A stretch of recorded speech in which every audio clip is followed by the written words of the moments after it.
dan dengan itu menjadi sebab kita sekalian untuk mendapatkan kemuliaan sisinya dan diampuni dosa-dosa kita selama ini.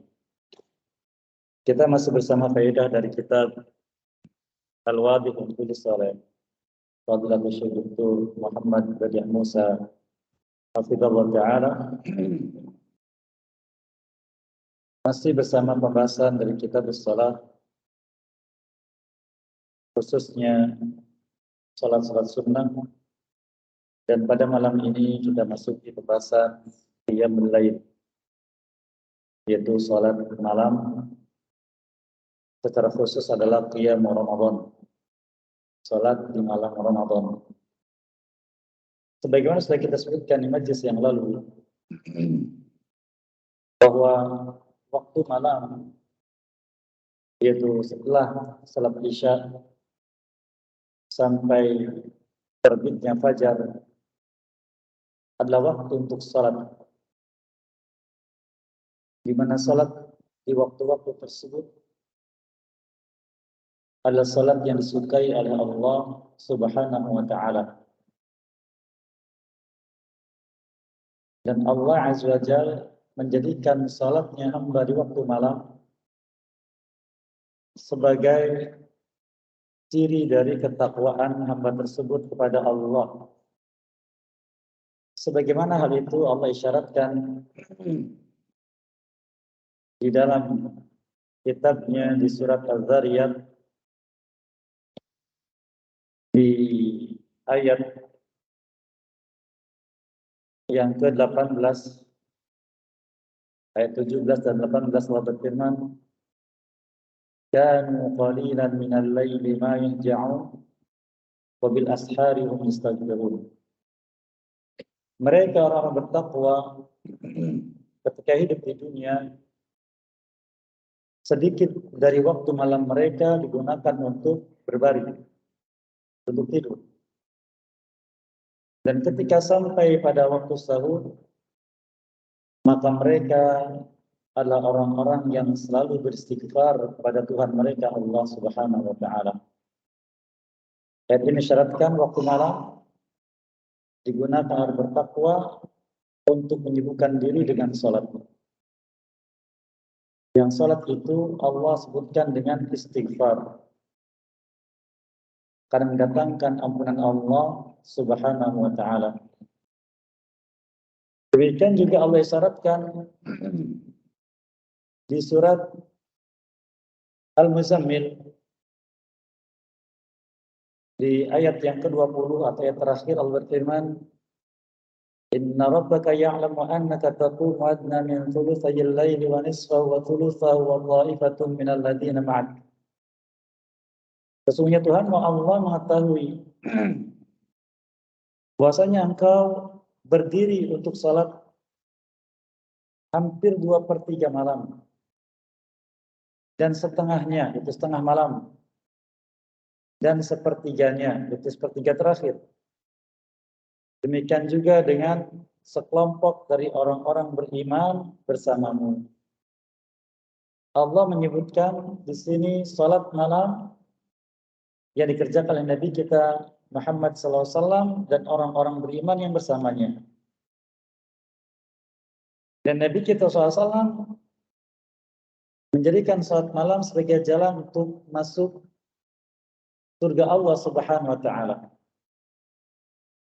Disabdakan, "Sallu bil laili wan nasu niyam tadkhulu jannata rabbikum bisalam." Atau kama qala sallallahu. Salatlah kalian di waktu malam.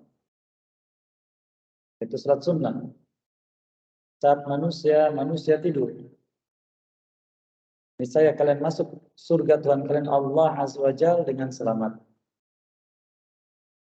Sehingga hendaknya kita menjadikan waktu malam waktu untuk munajat kepada Allah, mendekatkan diri kepadanya dengan salat. Di majlis yang lalu kita sudah mendapatkan penjelasan tentang salat witir. Dan juga disebut dengan salat witir karena jumlahnya ganjil. Dan Allah sangat suka dengan jumlah ganjil. dan suka dengan witir. Nabi kita bersabda SAW, Innallaha witra yuhibbul witr. Artinya Allah zat yang tunggal dan dia menyukai witir, menyukai salat witir.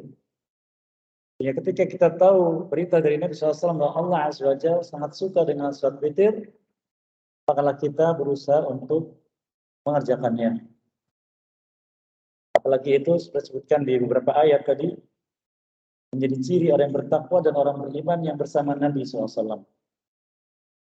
Dan kita sangat berharap termasuk orang-orang yang digolongkan oleh Allah Azza wa Jalla bersama Nabi SAW di dunia dengan amalannya, iman dan amalannya, dan di akhirat dengan kebersamaan bersama beliau langsung di sisi beliau, melihat beliau dan melihat wajah Allah Subhanahu wa taala yang maha mulia. Juga disebut qiyamul lail karena salat ini dikerjakan di waktu malam. Dan disebut dengan qiyamul Ramadan kan dikerjakan di malam Ramadan. Maka penulis demikian juga sebagian ulama mengkhususkan pembahasan tentang qiyamul Ramadan pada tidak beda jauh dengan pembahasan witir. Karena hikmah tersendiri. Itu kebaikan dan maslahat tersendiri. Di mana bukan perkara aneh bagi kita selalu terjadi perselisihan di antara kaum muslimin. Khususnya orang-orang awamnya. Dan bahkan yang sangat disayangkan menjadi sebab perpecahan. Menjadi sebab kebencian. Menjadi sebab tidak mau tegur sapa satu dengan yang lain. Pada ulama kita, terdahulu para imam yang 4 khususnya, yang merupakan acuan bagi kaum muslimin untuk memahami syariat Allah dan bagaimana mengamalkannya, yaitu Imam Abu Hanifah, Imam Malik, Imam Syafi'i, dan Imam Ahmad rahimahullah ajma'in. Mereka pun berbeda pendapat, tetapi tidak menghalangi mereka untuk tetap bersama, menjalin ukhuwah persaudaraan, walaupun berbeda pendapat dalam masalah ini. Maka Imam Syafi'i belajar dari Imam Malik, Imam Ahmad belajar dari Imam Syafi'i. Bahkan Imam Abu Hanifah yang lebih senior tidak malu mengambil faedah dari Imam Malik rahimahullah ajma'in. Maka ulama di antara hikmah mereka membahas ini khusus agar kita memahami, mengerti, dan memberikan uzur. Karena masing-masingnya berdasarkan ilmu. Dan kita beribadah pada Allah agar diterima oleh Allah maka dengan ilmu. Allah firmankan di surat Al-Isra ayat 36, "Wala taqfu ma laysa laka bihi ilmun." Jangan kau ikuti sesuatu yang kau tidak punya ilmunya. Dan kita dalam beramal dengan sesama muslim didasari dengan husnudzon. Itu prasangka baik. Dan diharamkan oleh Allah untuk suudzon, berprasangka buruk. Allah firmankan di surat Al-Hujurat, "Ya ayyuhalladzina amanu ijtanibu katsiran minadh-dhann. Inna ba'dadh-dhanni itsm." Ya orang beriman, jauhlah oleh kalian kebanyakan dari prasangka buruk. Karena sebagiannya dosa. Dilarang oleh Allah SWT berprasangka. Sehingga kalau kita mendapati seorang muslim, oh demikian amalannya, mungkin ilmunya sampai pada dia seperti itu. Dan saya belum sampai. Maka termotivasi untuk mendalami, mengetahui. Karena setelah mengetahui bisa jadi akan berubah haluan. Berubah keyakinan, berubah pendapat. Karena dengan ilmu. Seperti itu. Maka dibahas secara khusus di sini oleh penulis Allah Ta'ala dan ulama yang lain. Mari kita ambil faedah dari tulisan beliau. Yang pertama, fadluhu wa hukmuh. Keutamaan dan hukumnya. Sebagaimana kita ketahui di majlis yang lalu, Kalau kita bicara tentang ibadah, bicara tentang amal, maka akan bicara tentang 3 perkara.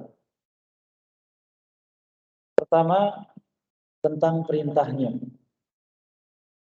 Kedua, tentang cara melaksanakannya. Yang ketiga, keutamaannya. Maka ini semua tidak boleh kita ambil kecuali dari penyampai syariat, yaitu Nabi kita Muhammad sallallahu alaihi wasallam. Oleh karena ulama usul fikih menyebutkan kaidah, ini perlu kita ketahui walaupun kita tidak menekuni masalah ini. Al aslu fil ibadati al mana' hatta ja'a dalil yusbituha. Asal hukum dari ibadah itu dilarang sampai datangnya dalil yang menetapkan ibadah tersebut. Sampai datang dalil yang menetapkan ibadah tersebut. Dari mana dalilnya? Dari Nabi SAW. Oleh karena beliau bersabda di hadis muttafaqun alaih, "Man amila amalan laisa alaihi amruna fahuwa raddun." Barang siapa beramal dengan amal apapun yang tidak ada perintah Allah pada kami, maka amal itu tertolak. Maka beliau menyampaikan perintah-perintah ibadah dari Allah. Dan beliau mencontohkan amalnya pada kita. Sebagaimana hal itu Allah Ta'ala sebutkan dalam firman-Nya di surat An-Nahl ayat 44, "Wa anzalna ilaika dzikra litubayyana lin-nas ma nuzzila ilaihim la'allahum yatafakkarun." Sesungguhnya kami turunkan padamu az-zikr Al-Qur'an ini. Kata Allah, aku turunkan az-zikr ini kepada Muhammad SAW. Untuk apa turunkan kepada beliau? Litubayyana lin-nas. Agar engkau menjadi orang yang menjelaskan pada manusia ma nuzzila ilaihim. Yang sebenarnya Quran ini diturunkan untuk mereka. Tapi melewati siapa? Nabi SAW agar dia menjelaskan isinya. Apa maksudnya? Allah katakan la'allahum yatafakkarun, agar mereka berpikir, mencermati, mencerna bagaimana menjadi hamba Allah yang diridhoi olehnya. Yaitu mengacu pada kitab Allah dan mengikuti Nabi SAW. Maka Allah merintahkan salat dalam Al-Quran umum, waqimus salat. Memerintahkan zakat umum, wa atuz zakat. Ada perinciannya? Tidak ada. Maka dari Nabi SAW. Dia bersabda, "Sallu kama ra'aitumuni usalli." Salatlah kalian sebagaimana kalian melihat aku salat. Maka caranya dari beliau. Perintahnya dari siapa? Dari Allah SWT. Demikian juga keutamaan.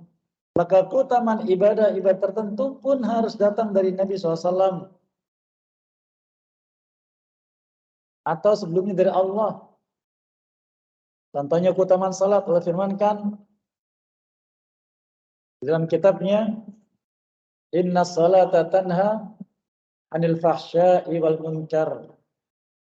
Sesungguhnya salat mencegah pelakunya dari perbuatan keji dan munkar. Seperti yang disebutkan di surat Al-Ankabut ayat 45. Dengan salat mencegah pelakunya dari keji dan munkar. Ini keutamaan salat. Demikian juga disebutkan Nabi SAW disebutkan jenis-jenis keutamaan salat yang nanti akan kita ambil faedahnya ketika membahas tentang salat-salat sunnah ini. Selain witir, ada salat-salat sunnah yang lain akan kita dapatkan penjelasan dari Nabi SAW keutamaan-keutamaannya. Seperti contohnya yang diriwayatkan dari Ummu Habibah radhiyallahu anha ummul mukminin, beliau menyebutkan bahwa Nabi SAW bersabda, "Man hafadha ala tintai asyrata rak'ah fil yaumi wal lail banallahu lahu bihinna baitan fil jannah." Kama qala sallallahu. Barang siapa menjaga salat yang 12 rakaat sehari dan semalam, itu salat sunnah rawatib yang kita kenal dengan qabliyah dan ba'diyah, maka niscaya Allah akan bangunkan untuknya dengan salat tersebut satu rumah di surga. Ini keutamaan. Dari siapa? Dari Nabi SAW. Dan bicara keutamaan tidak boleh dari manusia. Sembarang orang tidak boleh, harus dari Nabi SAW. Oleh karena sebenarnya mengatakan barang siapa berani menetapkan suatu perintah amal atau cara beramal atau keutamaan amal, berarti telah membuat syariat baru. Kecuali diambil dari Nabi Sallallahu Alaihi Wasallam. Maka di sini beliau, setelah kita dapatkan perintah salat malam dan salat witir, masuk juga salat Ramadan atau qiyam Ramadan atau kita kenal dengan tarawih. Maka beliau bicara tentang keutamaan dan hukumnya. Beliau katakan, qiyamul laili sunnatun mustahabbah. Salat malam sunnah yang sangat disukai. Mengapa beliau katakan ada mustahabbah sangat disukai? Karena keutamaannya banyak dan besar. Dan sudah kita bicarakan di majlis yang lalu, keutamaan salat sunnah adalah untuk menyempurnakan salat fardu kita yang banyak kekurangan. Karena salat fardu adalah amal pertama yang akan Allah hisab dari hambanya. Jika salatnya sempurna, walaupun asalnya salat fardu kita banyak cacatnya, tapi masuk kategori diterima, maka cacatnya ini ditambal dengan salat-salat sunnah. Sehingga kita sangat butuh dengan salat sunnah untuk menyempurnakan salat fardu kita. Kalau salatnya dianggap oleh Allah demikian dengan amal yang lainnya. Sehingga tidak sedikit ulama mengatakan al-a'mal kulluha tabi'atun lis-shalah. Amal-amal terusnya mengikuti salat. Sehingga yang utama adalah salat. Yang utama adalah salat. Sehingga dari mereka berfatwa bahwa man tarakas salah wa huwa shaimun fala yuqbalu siyamuh. Barang siapa meninggalkan salat dan dia melaksanakan siam, maka tidak diterima siamnya. Karena salat menjadi patokannya. Dikatakan wa huwa min abrazi sifatil muttaqin. Dan salat malam ini menjadi sifat yang nampak dari orang bertakwa. Tadi kita ambil dari surat Az-Zariyat. Difirmankan dari ayat yang ke-15, innal muttaqina fi jannati wa 'uyun akhidhina ma atahum rabbuhum innahum kanu qabla dzalika muhsinin kanu qalilan minal laili ma yahja'un wa bil ashari hum yastaghfirun. Sesungguhnya orang bertakwa pada Allah di akhirat kelak ditempatkan di surga-surga dan mata air. Allah setiap kali menyebutkan surga untuk orang bertakwa tidak satu, tapi banyak. Karena memang Allah sebutkan di surat Ar-Rahman contohnya, Allah berfirman, waliman khafa maqama rabbih jannatan. Dan bagi orang yang takut akan kedudukan Tuhannya diberi dua surga. Disebutkan sifatnya. Belum disebutkan lagi wa min dunihi ma jannatan. Dan dua surga tadi ada dua surga yang lain. Ini kata sebagian ulama agar kita termotivasi, bersemangat untuk beramal yang Allah siapkan hadiahnya surga. Agar kita tidak lemah semangat dalam beramal. Kemudian disebutkan akhidina ma atahum rabbuhum. Mereka semua mengambil apapun yang mereka inginkan yang diberikan Tuhan mereka kepada mereka dari nikmat surga. Apa sebabnya? Apa wasilahnya? Apa jalannya mereka bisa seperti itu? Allah firmankan, innahum kanu, sesungguhnya mereka itu ketika di dunia qabla dzalika muhsinin, sebelum masuk surga adalah muhsinin. Muhsinin yaitu orang yang beriman kepada Allah dan membuktikan imannya dengan amal saleh. Apa amalnya? Kanu qalilan minal laili ma yahja'un. Mereka itu sangat jarang ketika datang waktu malam meletakkan punggung-punggung mereka di tempat tidur. Wabil asari yastaghfirun, dan ketika sampai pada waktu sahur itu menjelang terbitnya fajar, mereka banyak mohon ampun kepada Allah, beristighfar. Artinya zikir yang banyak diucapkan ketika waktu sahur adalah istighfar. Ini yang Allah isyaratkan. Nah, kalaupun kita tidak bisa menggunakan banyak waktu malam untuk sholat, minimalnya 3 rakaat.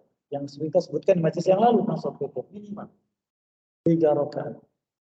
Yang itu pun diwasitkan kepada sebagian sahabatnya, antu tira bithalat qabla an tanam, agar engkau melaksanakan salat witir 3 rakaat walaupun sebelum tidur, agar kita memiliki sifat dari ahli surga, karena kita berharap dengan surga. Kemudian kata beliau, juga termasuk sifat ibadir rahman. Tadi yang pertama sifat orang bertakwa. Yang kedua sifat ibadur rahman. Apa itu ibadur rahman? Ibadur rahman adalah hamba-hamba pilihan Allah yang amalnya sedikit, pahalanya besar. Dosanya yang banyak diampuni dan dimuliakan di sisi Allah. Itu ibadur rahman. Maka sifat ibadur rahman Allah sebutkan di akhir surat Al-Furqan. Beberapa ayat di akhir surat Al-Furqan, silakan bisa dibaca. Di antaranya sebutkan di sini, walladzina yabituna li rabbihim sujjadan wa qiyama. Ibadur rahman yang tersifatnya adalah ketika mereka berada di waktu malam, yabituna li rabbihim, menggunakan waktu malam mereka untuk Tuhan mereka. Allah dikatakan walladzina yabituna li naumin, yang menggunakan waktu malamnya untuk tidur. Tidak, tapi li rabbihim, untuk Tuhan mereka. Jadi ibadur rahman itu orang bertakwa itu mengkhususkan waktu malamnya sebagiannya untuk Allah. Kalau kita cermati dalam hidup kita, kita mengkhususkan waktu kita dari bangun tidur untuk diri kita. Untuk makan, ya kan, untuk senang-senang, untuk bekerja, untuk keluarga juga. Lalu kapan untuk Allahnya? Sangat sedikit. Kalau kita salat jamaah paling berapa lama? Tidak lama. Salat sunnah sangat jarang. Maka waktu malam itulah waktu yang Allah inginkan dari hamba khusus untuk Allah. Terserah hamba. Yang tadi sudah kita bacakan di akhir surat Al-Muzammil. Mungkin 2/3 malam, mungkin setengah malam, mungkin 1/3 malam, mungkin kurang dari itu. Tergantung dari kemampuan kita. Yang penting kita mengkhususkan waktu malam untuk siapa? Untuk Allah SWT dengan salat malam. Allah katakan, bagaimana kamu menggunakan waktu untuk Tuhan mereka? Allah katakan sujjada wa qiyamah, dengan sujud dan dengan berdiri. Itu salat. Sudah menyebutkan salat itu kan ada berdiri, ada sujud. Dan berdiri itu yang pertama. Apakah hikmah Allah memberikan sujud dulu daripada berdiri? Di sini kita mengatakan kenapa Allah memberikan sujud dulu daripada berdiri? Tidak.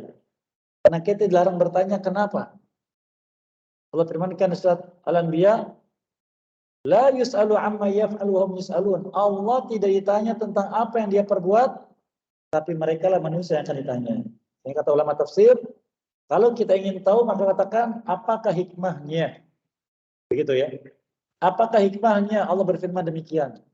Bukan kenapa, mengapa, bagaimana, tidak. Itu tidak adab kepada Allah. Tidak etis. Sebagian menyebutkan dua kegiatan salat ini, sujud dan berdiri, adalah dua kegiatan yang Allah suka dari hamba.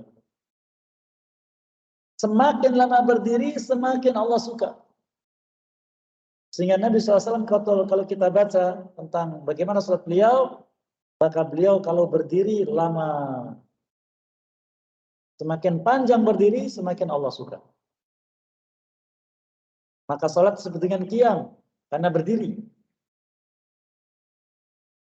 Kemudian yang kedua sujud. Sujud itu perbuatan hamba yang Allah juga suka.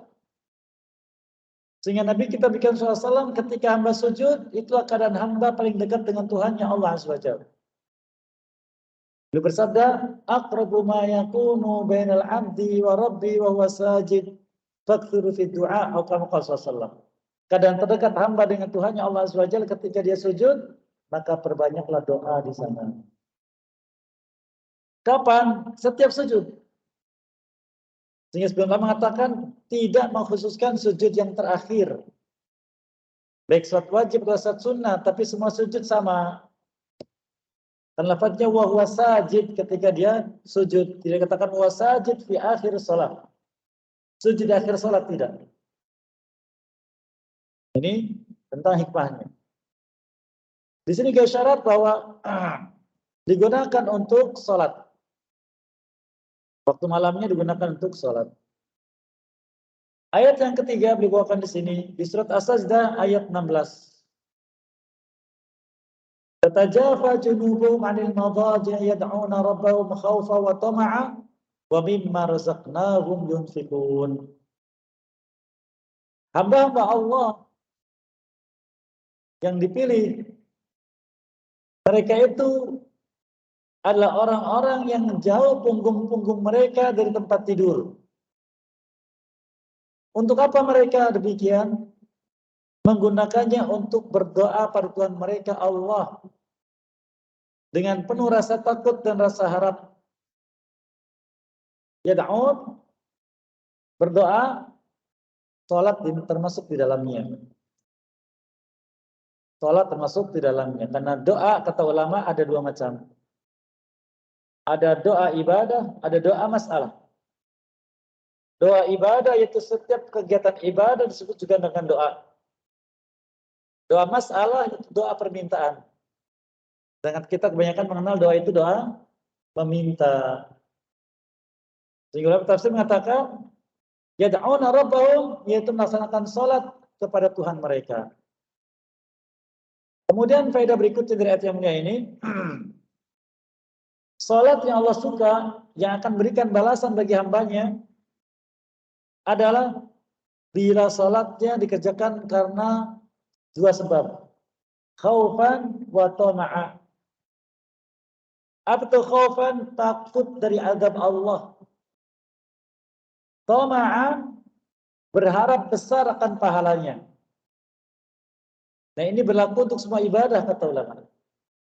Jadi ibadah yang kita kerjakan apapun, mau salat, mau siam, mau umrah, mau haji, baca Quran atau yang lainnya, dua keadaan hati tadi, khaufan, takut dari azab Allah, wa tama'an, dan berharap pahala yang besar dari Allah. Sehingga apabila hati kita sibuk dengan keduanya, maka akan lupa dengan dunianya. Lupa dengan dunia. Sehingga wajar kalau para sahabat dahulu ketika sholat diharam, maka burung-burung menyangka tubuh-tubuh mereka itu seperti sebatang kayu. Berdiri lama, burung terbang hinggap di kepalanya. Mereka tidak bergerak. Atau juga yang lain diriwayatkan juga ada yang sholat malam, ada musuh yang melihat, dilempar anak panah, terkena badannya, Cuma diambil, cabut, lempar, lanjutkan sholatnya lagi. Kenapa dicabut? Agar tidak mengganggu sholatnya. Sakit, sangat sakit, tapi rasa sakit itu bagaimana? Terkalahkan oleh khaufan wa tama'an. Kalau kita bagaimana Pak Ibu? Ada nyamuk di pipi gimana? Belum juga hinggap sudah digaplok. Nah, gitu kan? Karena hati kita belum diisi dengan itu. Ini harus kita latih, harus kita belajar.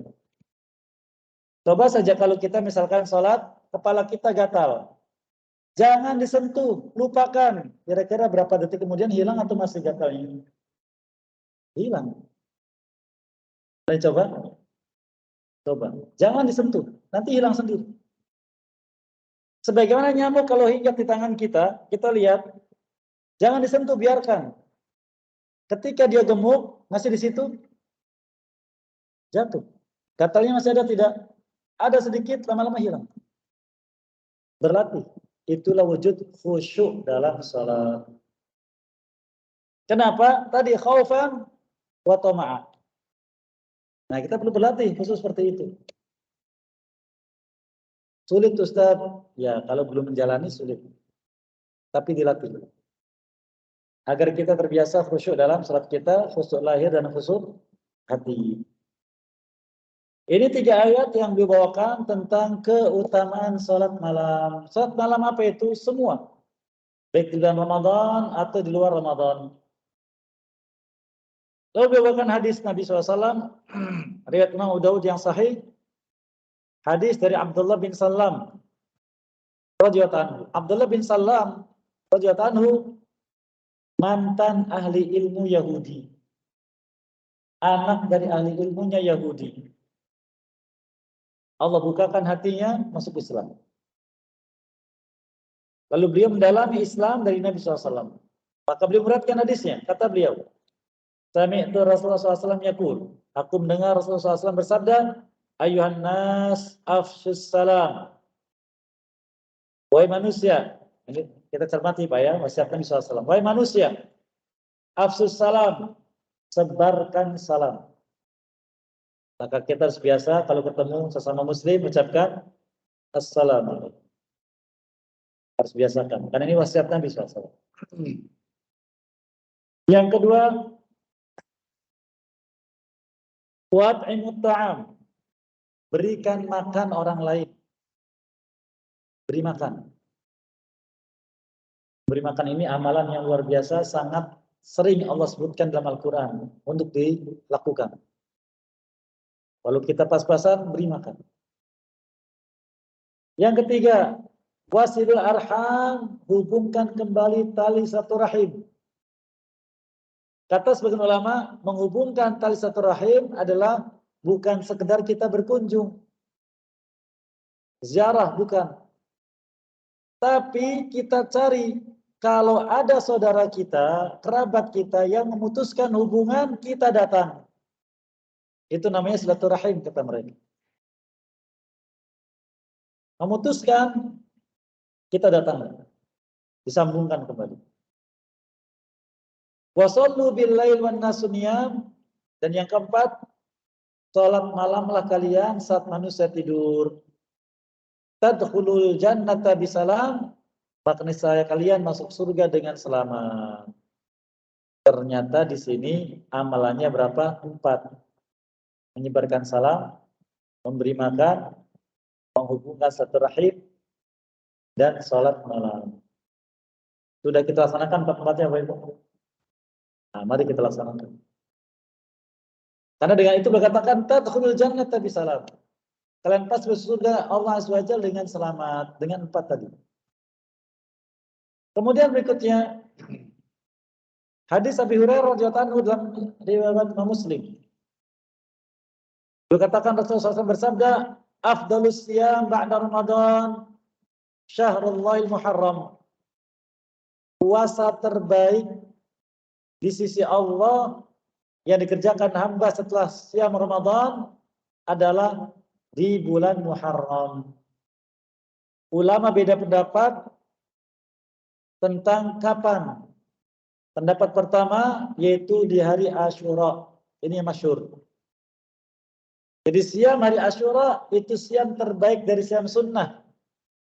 Sehingga jangan dilewatkan. Pendapat kedua, bukan hanya Asyura. Seluruh bulan Muharram. Dari tanggal 1 sampai akhir. Itu siam terbaik. Afdol. Ini pendapat yang kedua.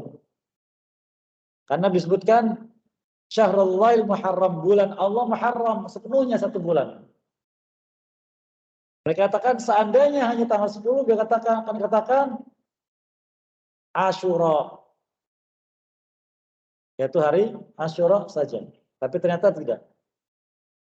Kemudian wa afdhalus sholati ba'dal fardhah, dan salat yang utama setelah salat wajib, salat sunnah yang utama setelah wajib, kata beliau, sholatul lail, salat di malam hari. Karena tadi disebutkan jangan biarkan waktu malam kosong dari salat sunnah. Selainnya wajib dan rawatib. Karena waktu malam itu waktu salat mutlak. Dari lepas salat Isya sampai terbit fajar. Isi dengan salat. Walau 1 rakaat. Karena itu salat terbaik dari salat kita setelah salat wajib. Kemudian berikutnya beliau katakan, juga hadis Abi Hurairah radhiyallahu anhu dalam riwayat Imam Abu Dawud rahimahullah taala, Nabi kita bersabda SAW, rahimallahu rajulan, Allah pasti merahmati seseorang. Apa itu rahmat, Bapak Ibu? Kata ulama, rahmat itu maknanya ampunan dosa dari dosa yang telah lalu dan petunjuk kepada kebaikan di masa yang akan datang. Itu makna rahmat. Maka semoga Allah merahmati seorang, artinya pasti. Yang bagaimana? Qama minal laili fasalla. Dia bangun malam lalu salat. Wa aikadha imra'atahu. Selesai salat dia membangunkan istrinya. Wa in abad nadaha fi wajhil ma'. Jika istrinya enggan bangun untuk salat, diperciki mukanya dengan air. Pernah Bapak Ibu? Nah, dilaksanakan. Pantas saja Bapak Ibu sering bertengkar, ya kan? Karena tidak ada metode dari Nabi SAW. Sampaikan di sini kepada istri kita, kepada suami kita, indahnya hidupnya Nabi SAW dengan istri-istrinya. Beliau katakan, rahimallahu mur'an. Semoga Allah merahmati seseorang. Atau ulama pasti karena doa Nabi SAW. Ini suami pada istri. Sebaliknya kata beliau, wa rahimallahu mur'atan, dan semoga Allah merahmati seorang wanita, itu istri. Qamat minal laili fasallat. Dia bangun malam lalu kemudian salat. Wa iqadat zawjaha, kemudian membangunkan suaminya untuk salat. Fa in aba nadahat fi wajhihal ma'. Jika dia enggan, maka dia memerciki wajah suaminya dengan air. Perbuatan sederhana itu mendatangkan rahmat Allah. Namun syaratnya apa tadi? Bangun salat malam, lalu bangunkan istri atau suami. Hadis yang terakhir dibawakan tentang keutamaan salat malam. Dari Abdullah bin Amr bin Al-As radhiyallahu anhu qala, dia katakan, qala li Rasulullah SAW. Suatu hari Rasulullah SAW pernah bersabda kepadaku, ya Abdullah, wahai Abdullah, la takun mithla fulan, jangan kau hidup seperti fulan. Ditunjuk tapi tidak disebutkan namanya. Kana yaqumul lail, dia itu pernah salat malam penuh. Taraka qiyamal lail, itu tidak salat malam lagi. Maknanya jangan kita satu malam salat penuh dari awal sampai akhir. Setelah itu kemudian tidak salat lagi, jangan. Maka ambil waktu sedikit, kata beliau, inna habbal a'mali Allah adwamuhu wa in qalla. Amal yang paling Allah suka dari hambanya adalah yang sedikit tapi rutin. rutinnya itu harus sedikit. Maka mari kita biasakan minimal 3 rakaat witir untuk salat malam agar kita mendapatkan keutamaan tadi dan senantiasa memudahkan kita untuk bisa membuktikan takwa kita kepadanya. Dan semoga dari kita Allah Azza wa Jalla menjadikan kita hamba-hamba pilihannya yang berhak mendapatkan ridhonya dan diampuni dosa sekalian. Apa yang baik semua diberkahi dan dimudahkan untuk bisa mengamalkannya, dan apa yang keliru semua dimaafkan dan diampuni dosa sekalian. Wallahu lidzal wa qadir alaih. Sallallahu Muhammadin wa ala alihi wa sahbihi ajmain. Qud'awana alhamdulillah alamin. Subhanakallahumma bihamdik asyhadu an la ilaha illa anta astaghfiruka wa atubu ilaik. Assalamualaikum warahmatullahi wabarakatuh.